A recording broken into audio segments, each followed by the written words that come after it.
Good evening and welcome to Monsters Among Us. I'm your guide, Derek Hayes. Thank you for joining us here this evening. I've got a good one for you. All kinds of weirdness in store for you here tonight.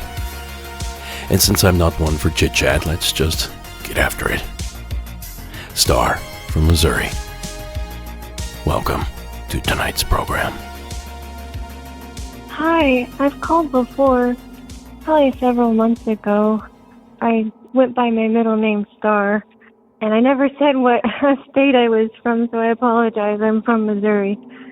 Anyways, I happen to be at the place that I'm going to tell you the story about right now, and I'm all by myself, so it's kind of spooky. I work at a school right now currently, and I clean. I'm a custodian, and This place gets really spooky when you're by yourself at night. Like, I think buildings that are big and empty with only like one or two people in it's always just super creepy. There's something just really inherently creepy about it. And there's been many nights where I end up stuck by myself. And I don't frankly like it. As much as I am a fan of all things spooky, like a freak about all things spooky, being completely alone in this building just gets me. I don't know why. But there was one night I was all by myself and I was done with everything. I took my headphones off. I was using the restroom and I knew there was nobody else but me. And I heard while I was using the restroom the specific sound of the doors opening. I know that sound. I know it. It opened, and I heard footsteps, and I heard keys jingling. And I thought to myself, did one of my coworkers come back for some reason? Like, what's going on? So I finish up in the restroom, and I get out, and I step out, and I'm listening, and I hear nobody. I hear nothing. I call out. I say, did one of you guys come back? Like, where are you? Nothing. I come down to our boiler room, which is our office. I peek in. I call out. Nothing. No one. There's nobody here. It just really got me. It really got me because I heard it. I know I did. No, I obsessively listen to your podcast and other spooky podcasts on a constant basis while I work. So I know I have that in my heart, I have that in my soul and in my brain with me all the time, but I swear that I legit heard that, and I know I can't explain it, but I do know that a custodian did die here for real. One of my old bosses, when I first started here, he actually found the guy dead. He died of a heart attack up in the library, and his vacuum was still on, and it was burning a hole in the carpet. I mean, that was a traumatic experience, no doubt, to find him there like that. So I don't know if it was him, residual, or what, but it was something else. This place is pretty spooky. Lots of weird noises, lots of things that could probably be explained away otherwise, but yeah, I don't know. It's crazy, but anyways, thank you for listening to me. And I really appreciate it. I appreciate everything that you do, and have a great night. Thank you. Bye. Thank you, Star. I think I know why you had that feeling there. Because most schools seem to have some sort of energy stored in them. If I've said it once, I've said it 1,000 times. A lot of schools are haunted, or at least seem to be. Or like I said, they somehow store some sort of energy that we've yet to detect, measure, or identify. A supernatural energy, if you will. And you know, I don't envy you, Star, working that building at night, alone, with it all empty like that. I think it's best to turn those headphones way up and put on another episode of MAU.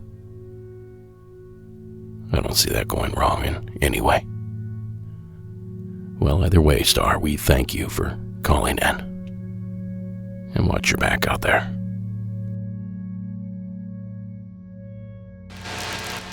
Well, remember, and I know nobody likes this answer, but you know this. With so many distractions and stressors in daily life lately, sometimes it can be difficult for me to focus. But it's a busy time of year for everyone, and it always seems like the busiest days end up being the ones I'm most prone to procrastinating. I feel overwhelmed by my to-do list, so I choose a YouTube rabbit hole instead. And I'm sure I'm not alone here. Well, thankfully, I've been having way less of those stressful, scatterbrained days ever since I started incorporating Magic Mind into my morning routine. Magic Mind is a mental performance shot, aka a shot-sized drink that helps you focus and be more productive, but with more consistent energy, not feeling wired. And there's no energy crash either. Now, it has some caffeine, but it comes from matcha tea, which helps keep my energy consistent all day long. And I've been drinking it as a shot every morning for weeks now, and it helps me get into that creative flow state of mind, like completely dialed in. After a few days of use, I really started to notice that it was helping me feel more focused and not battling writer's block or brain fog. Now, Magic Mind has mushroom nootropics and adaptogens, plus over 100% of your daily vitamin C and D per bottle. I'm so glad I incorporated it into my routine right before cold and flu season. Now, they're so confident in their product that they'll refund 100% of your money, no questions asked, for 100 days after buying. So what are you waiting for? If you'd like to give Magic Mind a try, I have a limited offer you can use now that gets you up to 48% off your first subscription, or 20% off a one-time purchase with code MONSTERS at checkout. Visit magicmind.com/Monsters Among Us and use code MONSTERS at checkout. And then you worry about pretending when you get to that. Now, folks, what would be worse than seeing a ghost at work? Maybe seeing an alien while out playing in your yard. John from Colorado, welcome to the program. Hey, Derek. This is John from Colorado. This happened between the time I was 9 and 12. Somewhere in that time frame. I know I was a very young kid. One day, we were playing out the front yard, and we're riding bikes because we built a ramp that we were just jumping around on, being kids, trying to be the BMX experts that we always thought we could be, right? And this day, when we built ramps and we were jumping around, there was a weird thing that happened, and I don't know what prompted this, but I just want to say, as a disclosure, in Colorado Springs, there are 5 military bases that have existed here since the early 30s, the early 50s, and the early 70s. They've maintained these military bases here for a very long time. And I see weird aircraft all the time. And I've lived here for 30 years. I've seen them all the time. I've seen the B-2s, the B-17s, the F-22s, you name it. I've seen it fly over the city, and I've recorded it. I've recorded these different planes. And I studied to be in the Air Force at one point in time, so I know the specs of these aircraft because I wanted to study and be a fighter pilot. I didn't make it, but I tried. So one day, as we're playing outside and we're going on the ramps and having fun, for some reason, I had the urge to look over my house. And during the week, I remember seeing B-17s and B-2s and stuff flying over the house. Not on this day, but it was like 3 or 4 days before. But when I looked over my house, there was something weird just floating over my house, like far off in the distance, but the line of sight was right over my house. And it's just this thing that's just sitting still in the air during the day on a blue sky day with no clouds. Stood out like a sore thumb. It was a dark aircraft, like probably dark gray, black, whatever, just super dark. I could see enough. This thing was close enough to where I could tell that the top of it was stationary while the bottom rotated. And it's in the shape of a saucer. I'm like, okay, I've never seen that before. Everything I've seen before this point moves across the sky. How is this thing standing still? The only thing that could do that is a helicopter. So why is this happening? And as this thing stands still, it doesn't move. It kind of tilts from left to right a little bit, just ever so slightly that you can tell. But there was something in a window that I was looking at. And I look over at my best friend. I'm like, dude, do you see that? Do you see that thing? And he goes, yeah, what is that? And what's that thing standing in the window? And I looked at it, and I'm like, I don't know. I called my mom over. I yelled at her to come over, and she saw the same thing and saw something standing in the window. Like, it's really small in the sky, but you can just tell that something's there. And then me and my best friend, we were just being weird. And we decided to do I Pledge Allegiance to the UFO and stuff like that. 'Cause, you know, again, I was like 9, 10, or 11. I can't remember. I was super young, but we were saying the Pledge of Allegiance to this thing, and then all of a sudden it shot off faster than anything I could ever imagine. Just gone. Fades through the blue of the sky, and it is gone forever. And me and my brother looked at each other like that was extremely weird, but okay. And we went on with our day. I mean, again, I've thought about it every once in a while, but I thought I'd share another story with you, man, because it was just another weird part of my life. But keep up what you're doing, Derek. It's always good. Can't wait to hear more stories. Anyways, keep it spooky, guys. Bye. Thank you for calling in, John. The Pledge of Allegiance, the only logical response to a close encounter of the third kind. Makes perfect sense. Now, you know, John, you're not the only one to see a pilot of some sort in a passing UFO. That sort of thing has been reported a few times prior. For example, Betty and Barney Hill reported seeing figures looking at them through the windows aboard the craft that they claimed abducted them. And this phenomenon has even been caught on video. In 2009, a man in Turkey caught a video of an unknown craft that appeared to show 2 alien grays looking through the window.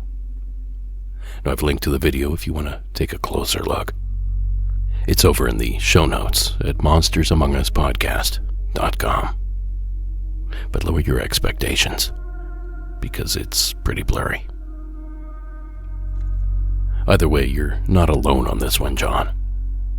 And hopefully stories like yours continue to flow in. Because let's face it, an alien sighting is downright incredible. Thank you again, John, for sharing the phone call. Now, folks, if you have a call you would like to share here on the program, true stories only, give our hotline a call at 888-608-NIGHT. That's 888-608-NIGHT. Or you can record your story on your phone in the form of a voice memo. Then email it to me at monstersamonguspodcast@gmail.com. Now, folks, a while back I told you about a quick trip to Tucson that Sarah and I took a few months ago. And while we were there, we learned that the place is pretty strange. Well, I didn't exactly need more proof, but Felicia is here to add to the strangeness. Hello, my name's Felicia, and I'm from Tucson, Arizona. I have 2 stories to share, one a brief encounter and one a little bit extended. I bought this home in a historic district in Tucson at the base of A Mountain, and it was a 1907 bungalow, white little bungalow with a big porch and big steps in front. And I thought I found that perfect home. Well, about a month into my stay, I woke up in the middle of the night for no reason. I'm a deep sleeper, so I don't usually just wake up. Anyway, I rolled over and looked out my front window. My bedroom had a front window available so I could see the house in front of me. And I saw children. I saw a young girl with long hair, rather skinny, maybe about 7, 8, and a little boy, younger, 4 or 5, and they were starting a fire. And I blinked and I looked because I realized that they were dressed in very native attire. Tucson has a number of native communities, the Yaqui community, Tohono O'odham community, and it looked like the pictures you see in the 1800s. And I'm thinking this, and they turn around and they look at me and then disappeared. I was living alone, and I was in absolute shock. And the next morning, I spoke to my father, and he had told me of a similar story when he was going on a fishing trip near Patagonia Lake. So that's the first one. The second one, same house. I was there another few months, and I started noticing things being moved around in the home. I'd come back, the bread was in a different spot. I'd come back, the lights were on. And so there was stuff going on, and at first I thought it might be, I don't know, the 2 children that I saw. But as things started developing, I got more stories, and people would come over and say things like, "Did you just see that man?" I'm like, "What man?" My cousin's like, "I saw a man go through your bedroom." I'm like, "No," but it started happening more often. Anyway, about that time, my boyfriend decided to move in with me, and this boyfriend eventually ended up being my husband, and he started having situations. I hadn't told him about it, and he didn't tell me for another couple months. So one night we started sharing stories because the lights kept flipping on and off.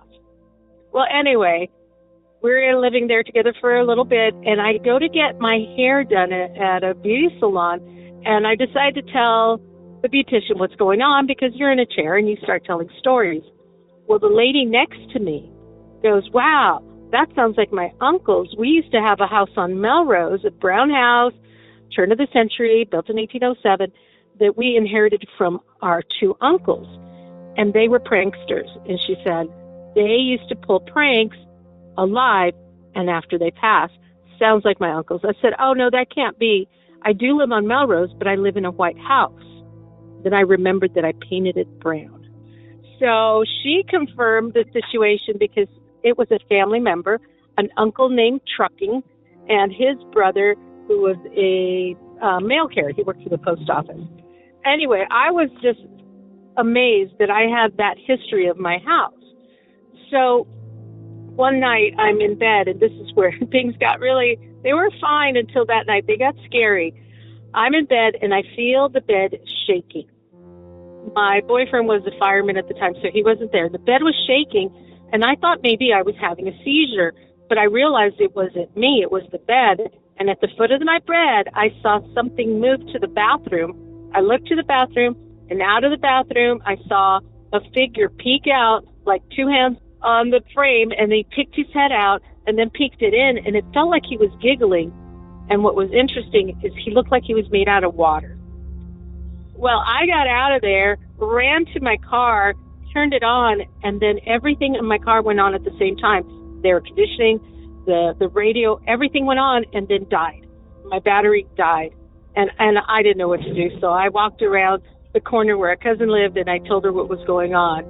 So anyway, a lot happened in that little Tucson house, and I drive by it every so often. I don't own it anymore, and I can't help to think of those 2 uncles that were real pranksters.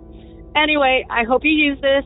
I travel an hour each way to work, and if it weren't for you, it would be a boring drive. So I appreciate everything you do. Thank you. Thank you, Felicia. Like I said, Tucson seems to be a magical place. Just ask anyone that's from there. They'll happily tell you.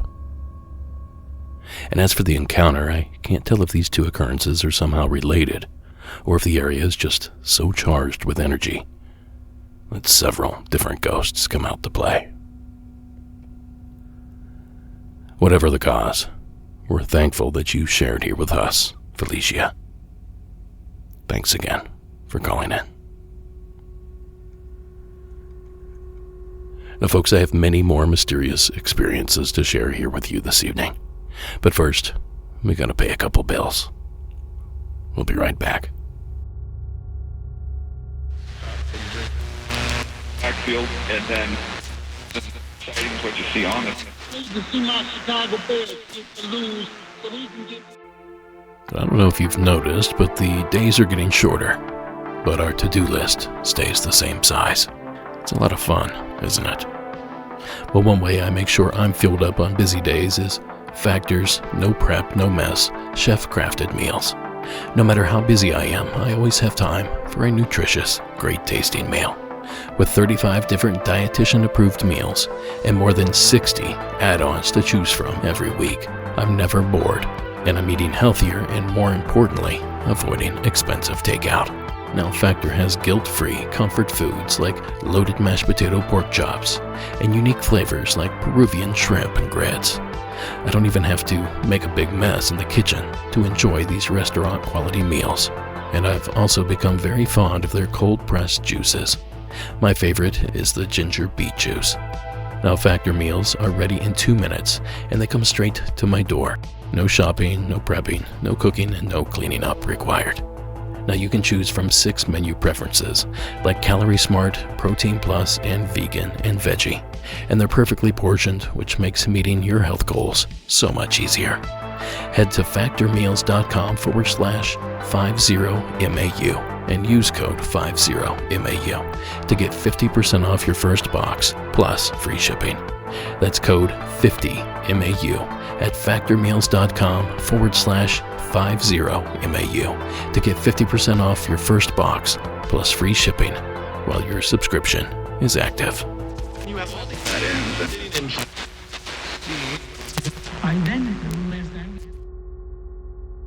Now, if you would, please join me in welcoming Mr. Aragon from California as our next presenter. Hi there, Derek. You can call me Mr. Aragon. Love your podcast. Just thought I'd call in with a story here. I am calling out of Moorpark, California, and I wanted to tell you a quick story. So, about 10 years ago, this would have been about 2015 or so, I was going on a little run from a neighborhood here in Moorpark called Hitch Boulevard. And between Hitch Boulevard and my normal running path, there was this area that was kind of referred to as a buffer zone that separated the unfortunately unlit side of Hitch Boulevard to the well-lit, more recently developed housing areas. And the name of that street is lost on me right now, so sorry about that.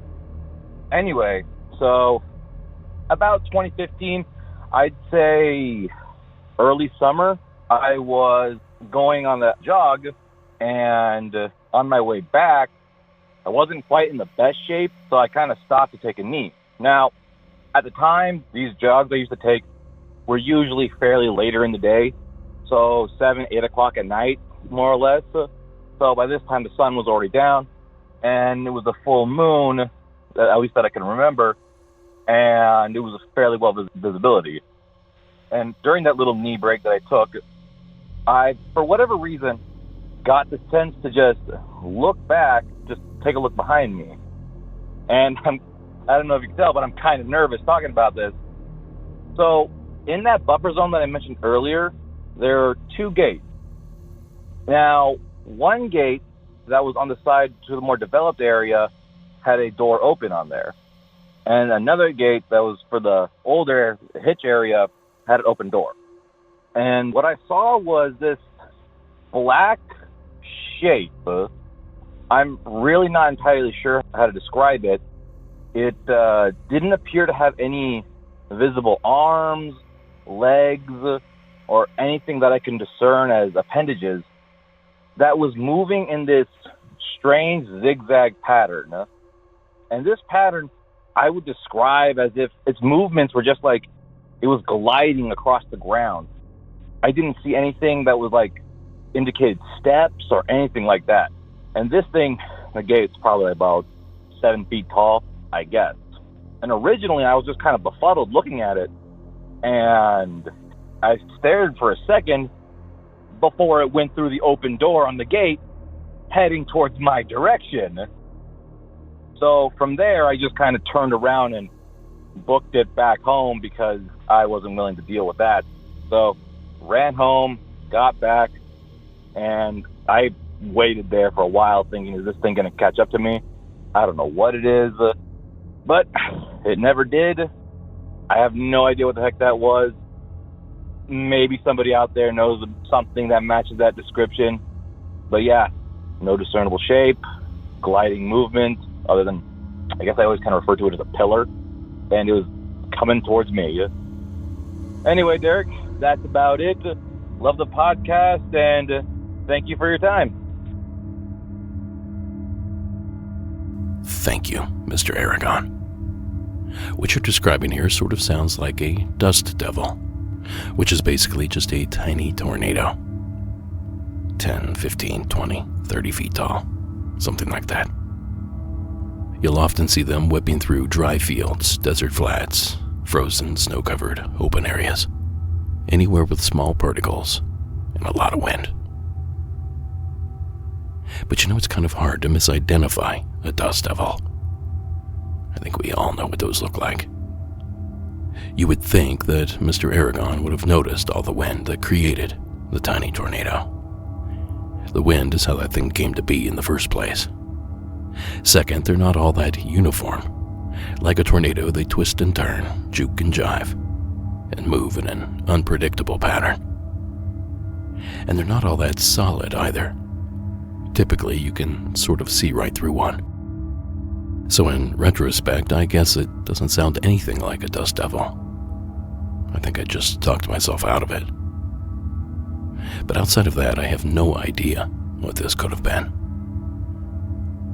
But I'm hoping that one of you listening might. If that's you, reach out to us.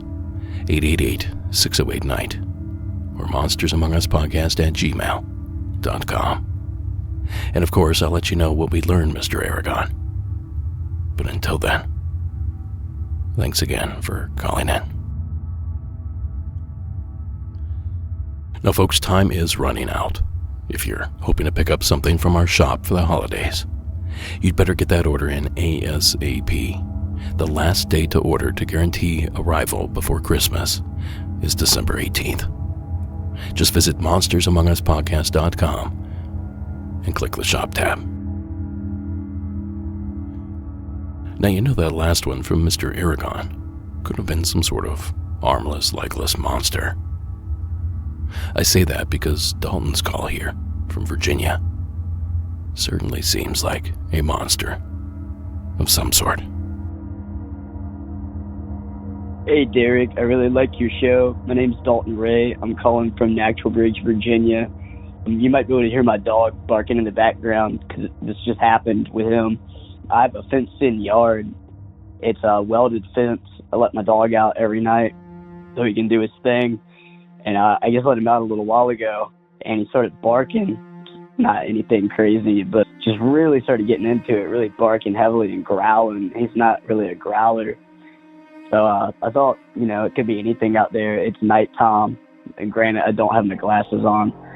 But he's just getting wild up there, barking, getting mean. And I started watching the woods towards where he's barking at. We live kind of in the middle of nowhere, and there's a field. At nighttime, there's a lot of activity and possums and such. But I'm looking out in that field as my dog Maynard's barking, and I see something very tall, probably at least 6 feet, going pretty fast through the field. And my first thought was that it was a deer, maybe a big deer jumping up, putting it to that elevation. But the entity moving remained at that height the entire time, scaling the field very, very fast. I'd say running faster than any person I've seen run. But I just thought it was a crazy story. But spooky things happen, the Appalachians. But I love your show, man. My dog Maynard likes your show. Have a good one, man. Thanks, Dalton. And thank you, Maynard. 6 feet tall, running through the brush in the dark behind Dalton's house. It's probably a monster, right? Whatever it is, it's definitely creepy, and not something you want to run into in your backyard. But you know, Virginia is not exactly well known for Sasquatch sightings, which, let's be honest, that's what this sounds like it could be. But that said, Sasquatch sightings in the Old Dominion aren't exactly unheard of either. A Virginia man claims he spotted Bigfoot and he has the video to prove it. Finally, somebody. We're going to let you be the judge. Take a look. This is the YouTube video. Can you see real closely there? Yeah, that's Bigfoot. It was supposedly shot near the Did you say that's Bigfoot like you've seen him before? Yeah. Okay. Oh, I watch those Bigfoot shows. All right. This was shot apparently near the Intracoastal Waterway earlier this month. Randy O'Neill says he captured the images with his cell phone while he was camping with his dad. He says he saw red eyes watching them from the woods. So he claims he fired a shotgun, heard something scream and go crashing through the trees. O'Neill says he and his father experienced a similar encounter some 25 years ago. Now that clip courtesy of WTTG, Fox 5 out of DC. And spoiler alert, the photo, in my opinion, simply shows a burned up stump, or what's left of it. A stump that's vaguely Bigfoot shaped. But if you pay close attention, it never moves, and in certain angles, it doesn't even look 3D. And the story that the photographer delivered, it doesn't exactly match up either. The photos were taken in the middle of the day. So how exactly did they see red eye shine, if it wasn't even dark? The Virginia forests are thick, but they're not that thick.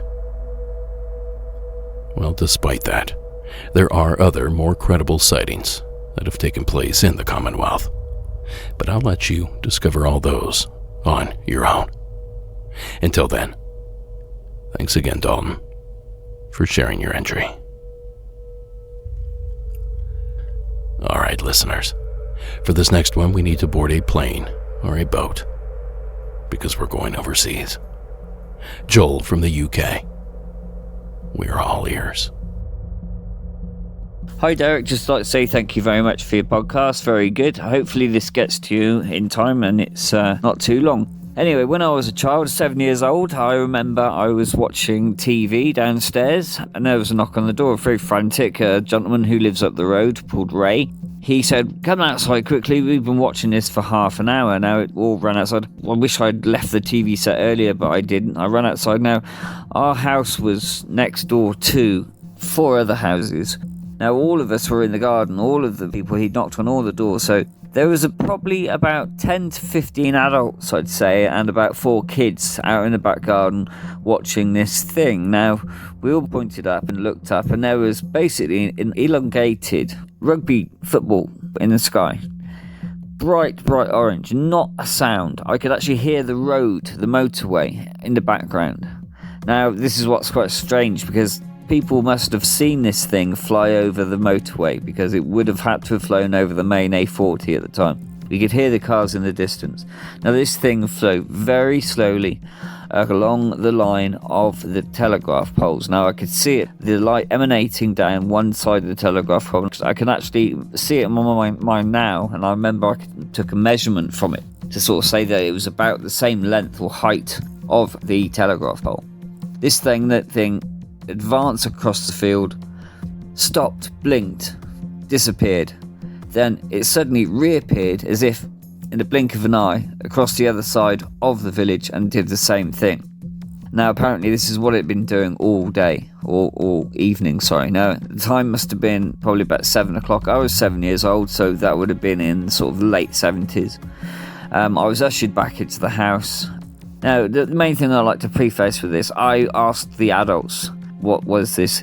They couldn't answer me. They did not know, which has always stuck with me, because the adults are the ones, the responsible ones. They need to give me the answers. They need to reassure me and tell me that everything was okay, that it was an airship, that it was a plane. No, nobody had an answer. I even asked my dad today and he still says, I don't know what it was. Now, basically, since then, And I think with everybody that's experienced these and everybody that listens to your podcast that has had these experiences, my mind has been open. And I think that this is what has to happen. I think this is what is happening, that everybody's mind is being opened. And we need to understand that there is something more. And the paranormal is not paranormal until we understand it, basically. It's something that we don't understand. I don't want to go too deep on a tangent, but that's one of them. Thank you for your time, and hopefully I'll hear it on the podcast. Signing off, Joel from Gloucestershire, Cheltenham, UK. Thank you, Joel. Now, as soon as he mentioned Gloucestershire, alarm bells suddenly went off in my head, because I'd heard of that town somewhere before. Something UFO related. Then after a little digging, it finally dawned on me what it was. The place is an extreme UFO hotbed. Dozens of major sightings have been reported from that area over the years, and several different flaps have occurred there. In fact, I asked our fearless researcher Delaney Bowers to put together a quick timeline including some of those major sightings. Now this is for the county of Gloucestershire, which includes Gloucestershire. And here's that list. In 1645, there was the Standish incident, where farmers witnessed a craft land and then take off. 1975, a well-lit structured craft flies over a house. 1975 as well, stationary UFO hangs above the police mast, then shoots across the sky. 1976, a cross-shaped UFO rotates slowly above a motorway before floating away. Also 1976, a three-pronged UFO with a barbell appendage floats above the village. In 1978, a red tower UFO with 6 yellow lights hovers for an hour before disappearing. August 1st, 1995, one white and one orange craft bob up and down. On April 4th, 1996, 2 white lights fly over GCHQ, Intelligence Base, at breakneck speed. Also on April 4th, 1996, a dome-shaped object with multicolored lights hovers for 2 hours. April 17th, 1996, a silver cigar-shaped craft flies over the motorway. June 11th, 1996, strange pigskin-colored creature with large ears is seen on the side of the road. July 29th, 1996, a black boomerang or crescent-shaped craft flies overhead. August of 96, over the span of 1 week, 4 white lights hover in the sky, and a small orange oval sweeps left to right in the sky. In other words, a rugby ball-shaped object, just like in Joel's entry. November 14th, 1996, a boomerang craft hovers below the clouds. January 3rd, 1998, a strange shape is reported in the sky. December 7th, 1999, a triangular craft with pinkish-orange lights hovers over a house, with 3 witnesses. June 3rd, 2000, a plate-shaped UFO with small lit domes circles for an hour. June 25th, 2000, 2 intensely black UFOs fly apart, then disappear. February 8th, 2001, a pale green orb flies under a helicopter. February 7th, 2006, rows of white, red, and green lights fly overhead, similar to a sighting in 2004. And that's just some of it. And you know, that's a ton of activity for a town of 130,000 some people. Or at least I think so. Now, while there's zero doubt something strange is going on in the skies above Gloucestershire, I'm not so certain that it comes from another world. In her digging, Delaney discovered that the town has a long-standing historical connection to the aerospace industry. Heavy hitters, too, like GE Aerospace, Northrop Grumman, Lockheed Martin, and Raytheon. All aerospace and military defense corporations that have hubs located there in Gloucestershire. Now, it's certainly something worth noting, but who knows what they're testing up there in the sky. And if the UK is anything like the US, there's no way that they're telling any of us about it. So keep your eyes open out there, Joel, because it seems like it's continuing to happen. and I hope this helped shed some light on your mysterious sighting. Thank you again, Joel, for calling in. Combination of a psychotic break. He was a strike me as a guy that can come in and raise the tide. Body is letting down. You're just too busy, and you ignore the signs, making it worse. Well, here we are, folks, the home stretch. Abner, welcome to tonight's program. Hi, my name is Abner. I had made a call about the third season of the ghost story, and I thought that would be my last story forever. I continue to listen to the show, which is amazing. I love your show. But I was wrong. Something else happened just recently. I work at a elder facility, unassisted, and I'm a security guard there here in Cocoa, Florida. And I happened to be walking the halls, and I was in the cafeteria, and I noticed somebody wearing a black hat sitting, I think it was a wheelchair, and they were not facing me, they were facing the opposite, and they were sliding along the wall. And so I said, okay, well, I just turned around, I turned and went to the refrigerator, grabbed my Coke, and when I turned around, as soon as they passed there's like a column there in the cafeteria, they disappeared completely. Like, they didn't continue going down the hall, they were completely gone. And I don't know what the heck it was. I don't know if it was a ghost or one of those glitches in the Matrix, whatever you call it, but it was incredible. And I said, I gotta call this in. I was like, I never thought I was gonna have another experience. And that was definitely one of the experiences. I was just like, wait a minute. I just had an incredible experience. So I hope you can use this, and you have a great show there. So have a good one. Thank you, Abner. Another instance of seeing a ghost on the clock. And another location almost guaranteed to have some sort of residual energy. It's a sad reality, but death is a common occurrence at these elder homes. And if the lore tells us anything, it's that where there's a lot of human death, there's the potential for a haunting. And you know, the older a joint is, the higher that possibility. Now, all this is speaking theoretically, of course. No matter what anyone tells you, no one knows any of this for sure. Not yet, anyway. Until someone puts a ghost in a cage in their basement. We're all just making guesses. But the experience sounds pretty awesome, Abner. And it sounds like you appreciated it for what it was, and didn't let it spook you too badly. And I guess that's a good approach to have, given you still have to work there. Thank you again for sharing an incredible entry.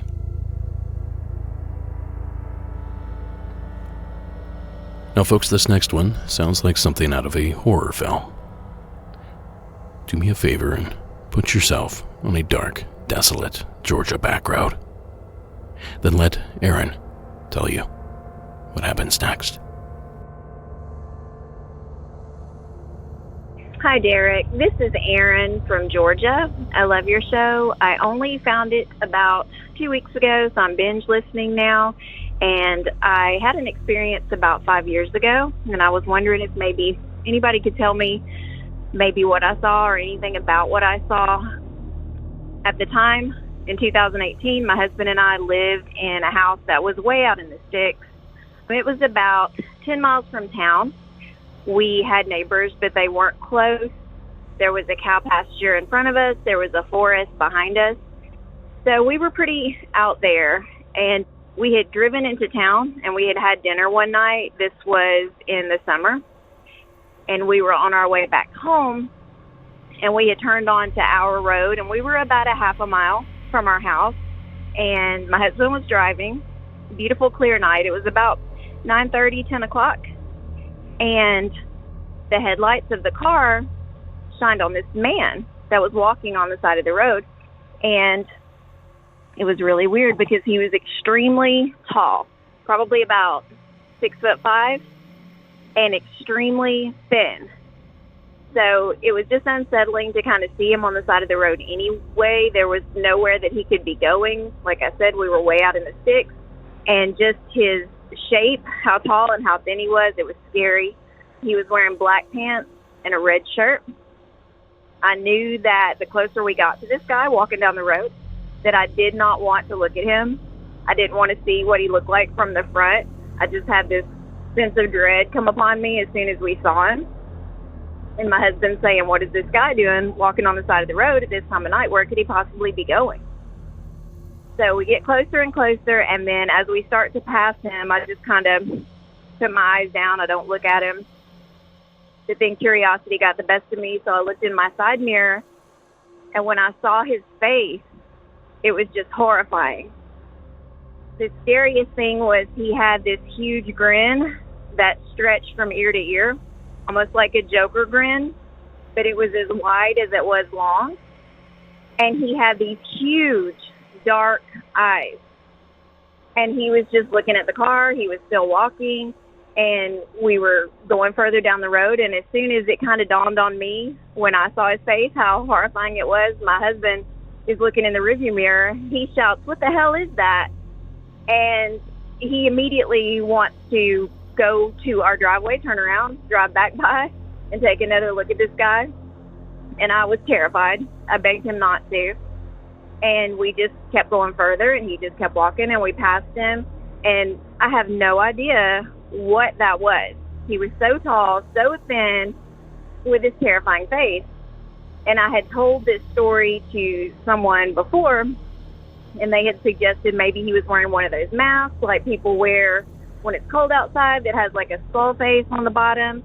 But it definitely was not a mask. There was no demarcation of like a mask and skin. His skin was so pale, so white, that it almost glowed in the dark. So it was really, really scary. I've thought about it all the time ever since then and wondered what it was. But thanks for letting me tell my story. We really love your show. Thank you, Aaron. Now, this story reminds me of a well-known legend in the paranormal circles. But first, what if I told you I had another call that's eerily similar to Aaron's? I bet you'd want to hear it. So here it is, sent in anonymously from parts unknown. Hey, Derek. Just wanted to call and talk about an incident that I had one night while driving home from a friend's in Dayton, Ohio. And I listen to your show all the time, so I know you know about the Dayton, Ohio area and Wright-Patterson Air Force Base and all that stuff. But this night, it was kind of rainy. It was pretty late. I think I was leaving my friend's house around 2. And not that this has anything to do with Wright-Pat or anything like that, but, you know, maybe it does. I don't know. You can tell me by the end of this. But on my way home, my radio started acting really wonky, and my car was just kind of, it felt like it was glitching in a way, like the screen on my car kind of went black and then went back to the normal screen, which had never happened before. And all of a sudden, I had this weird image of a guy in my head, almost like telekinesis. I didn't actually see this guy, but in my head, I just envisioned somebody really odd. And the guy was like really tall, really lanky, pretty scary looking, honestly. He had like old-fashioned clothes and sunken eyes and a big grin, and I mean, pretty much nightmare fuel. And I had no context or any real reason to all of a sudden imagine this really odd creature thing / human man. I have no clue. But anyways, a couple days later, I had told my friend that I had felt like someone placed the image of a dude in my head while I was on the way home. It was really, really weird. And she said, well, it sounds like you're talking about Indrid Cold, who I had never heard of before. And so I did a little research online, and lo and behold, a man named Woodrow Derenberger apparently was confronted by a interesting alien cryptoid thing named Indrid Cold sometime in the I don't know, maybe the early 19th century. It might have been the 1930s, 1940s. I really don't know. Maybe it was later. It might have been the 50s. Honestly, it could have been the 60s. I have no clue. I just looked all this stuff up, so I'm very much just getting privy to it. But I just thought it was odd. I thought it was odd that I was able to essentially imagine almost very specific things that were very detailed, and it went back to this guy. It was very similar to his description, and yeah, so if anybody knows about that story about Woodrow Derenberger and anything about Injured Cold, I would love to know, because I literally know nothing about it, and for whatever reason, I think I saw him in my head one day. So anyways, thanks for your awesome show, and keep up the great work. You're great. Thanks. Bye-bye. Thank you, caller. Injured Cold. That is exactly who I had in mind when I first heard Aaron's entry. He's an alien or an interdimensional traveler, time traveler, that stopped a man on a lonely West Virginia highway. Now, aside from some strange clothing, the man had a unique feature. A huge grin plastered from ear to ear. Now, our caller got some of the details right on the story, but not all of them. Now, you see, I know this story quite well, not only because I grew up near there, and not just because I worked for the company that produced this film, but also because I always try to watch Mark Pellington's Mothman Prophecies this time of year. Partly because it's kind of a Christmas movie, but also because it coincides with an infamous date. December 15th, 1967. The day the Silver Bridge fell. On a quiet street in what is now a quiet part of Point Pleasant, West Virginia, 46 bricks have been laid in the sidewalk. It is a very understated memorial to an event that put the Gallipolis Point Pleasant area on the map in the worst way imaginable. Instead of fame, it brought infamy. Behind me, a section of flood wall is a little lighter in color, obviously newer, but there's little other indication that this was the site a quarter of a century ago, December 15th, 1967, that the Silver Bridge fell. The 46 bricks honor the 46 lives lost that night.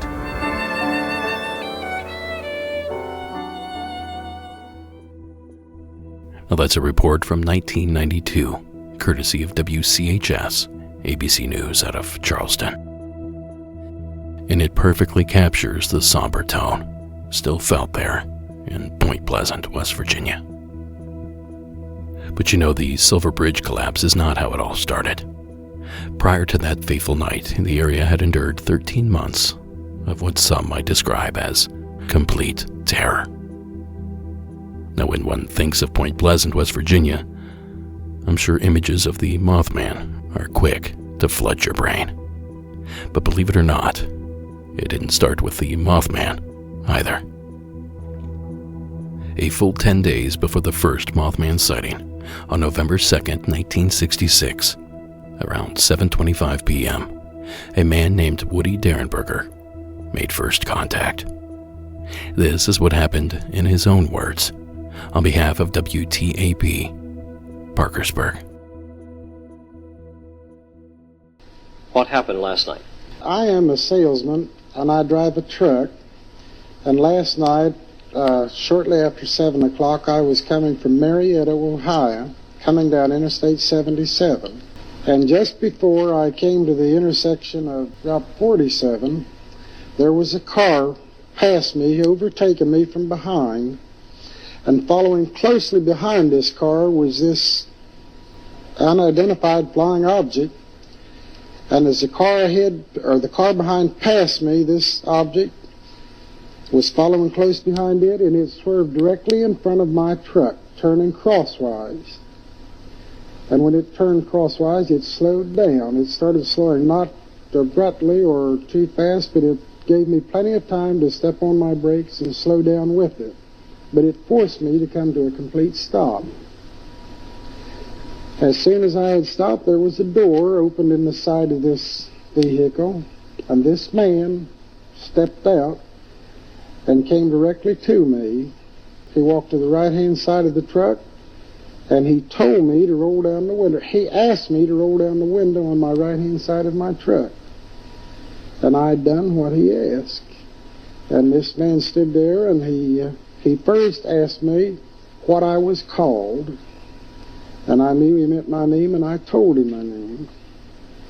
And he asked me, he said, why are you frightened? He said, don't be frightened, we wish you no harm. He said, we mean you no harm, we wish you only happiness. And I told him my name, and when I told him my name, he said he was called Cold. That was the name that he was called by. And as far as I can understand, this was all mental. There was no spoken words from him. I knew what he was asking me, but yet he stood there and his mouth did not move. He had a smile on his face. He appeared very courteous and friendly. And thus, the Grinning Man was born. Now the story gets really wild from here. There are other visitations, there are other people involved. Indrid Cold's home planet is revealed. It's frankly a jumbled mess. And as long as you're not afraid of a good old-fashioned debunk, AJ over at the Y-Files on YouTube did a great episode on the subject. They sure do put a good show on over there. So that's a good place to start if you really want to dive in to the Indrid Cold story. And also, Derenberger later went on to write a book about his experience, Visitors from Lanulos, My Contact with Indrid Cold.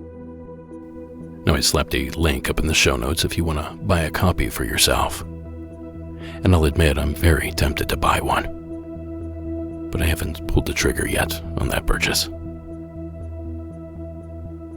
Because while I think something did happen to Woody that night on I-77, I don't think I believe anything that happened beyond that night. But regardless of what Cold is, or what Cold was, the story lives on in infamy, so much so that I instantly thought of him when I heard both the previous calls. And coincidentally, 6 or 7 years ago, Sarah and I drove across the country to spend some time back in Ohio, where we're both from. And while we were there, I decided to take Sarah down to Point Pleasant to show her all the cool stuff they have going on out there. And right as we passed through the area where Indrid Cold stopped to Derenberger that night, my 2 or 3-year-old vehicle suddenly died. Now the mechanic said it was something about an internal filter screen that was too fine of a mesh to allow oil to pass through, so it essentially burned up. Blah, blah, blah, blah, blah. Don't buy a Kia. Anyway, we sat there in that spot for hours, waiting on a tow truck. And thankfully, I grew up very near there, so rescue was quick after that. Thanks to my mom. But while we were sitting there, I couldn't help but think of Derenberger's experience all those years ago, and what actually did happen that night. So true or not, I love the Indrid Cold legend, and I love that he seems to be living on in Georgia, and wherever our anonymous caller is from. So again, I thank them both for calling in and continuing the story. Alright folks, stick around until after the outro and the final ad to learn how you can get more Monsters Among Us absolutely free. And spoiler alert, it's much easier than you think. But first, Monsters Among Us is written and produced by me, Derek Hayes. Copyright Red Crow Media.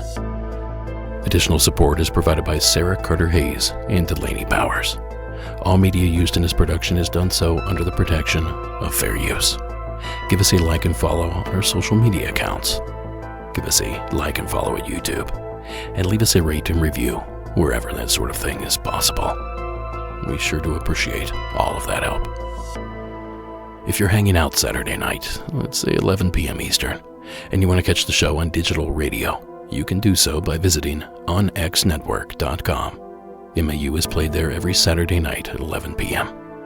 Go check us out. And finally, tonight's score was provided by Iron Cthulhu Apocalypse, Co.AG Music, and Carl Casey and way bad audio.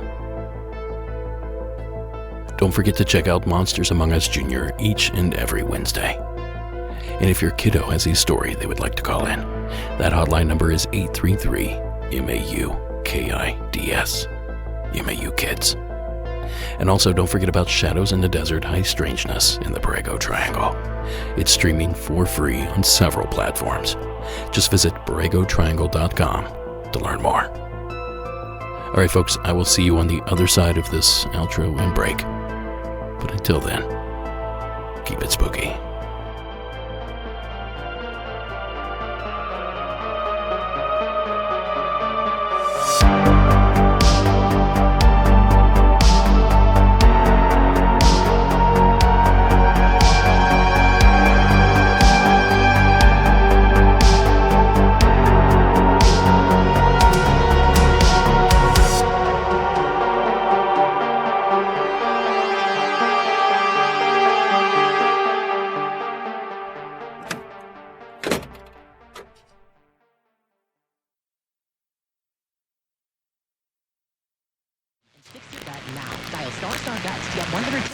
Where they're absolutely convinced.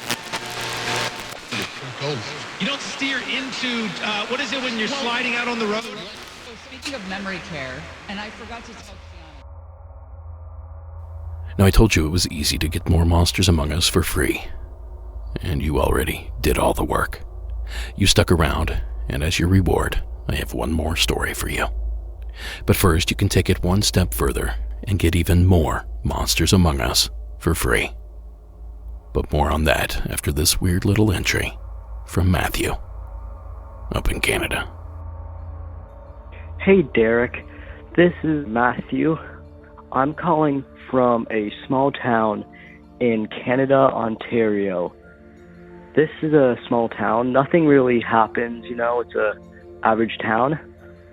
No, this story takes place in a room in our house we call the library because that's where we keep our books. So when I was an infant, I'm going to say around maybe 1 or 2, unknown age, that's where my bed was. And there's one big window, like the wall in front of where my bed was. And I remember, this is going to sound weird, this pancake, almost puddle-shaped entity with no features whatsoever pounded on the window so hard, but the window didn't break. Don't know how. And then it just walked away, and I didn't see it for a couple months. And then I was probably a little older, like 3 or 4, sleeping in the room I have now. And then I turned around over in my sleep.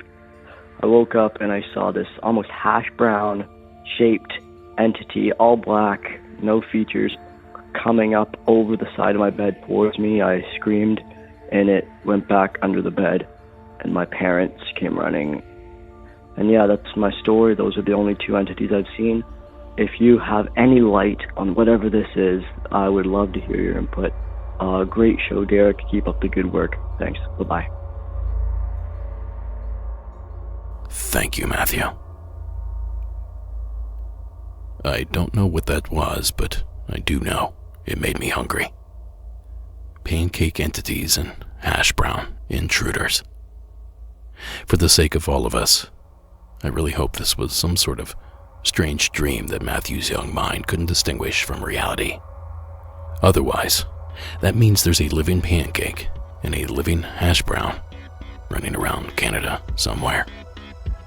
And I'm not sure I like that. But either way, we thank you again, Matthew, for the odd but fun entry. Now, folks, like I said, you can get even more Monsters Among Us for free. Just visit our Patreon page or click the subscribe button from Apple Podcasts and join us in the Beyond, where we play calls like Wendy's, also out of Canada. Hello, this is not a spooky story, but it's a story about Saskatoon, Saskatchewan, Canada, between 1983 and 87. There was a radio station I listened to, and the disc jockey was named Derek Hayes, but he called himself Derek Purple Hayes. So every time I hear your name on the podcast, I say to myself, yeah, Derek Purple Haze. Thanks, it's Wendy. Bye. Thank you, Wendy. Kind of rolls off the tongue, doesn't it? Actually, I think I can hear it now. 98.8 The Realm. The only thing darker than our rock is our souls. It's your supply guy, your main man, Derek Purple Haze here, delivering the dark hits and the quick wits. We have traffic coming up at the top of the hour, weather at the bottom, and sandwiched in between the latest from the Squawks with Coffin Nail Blues.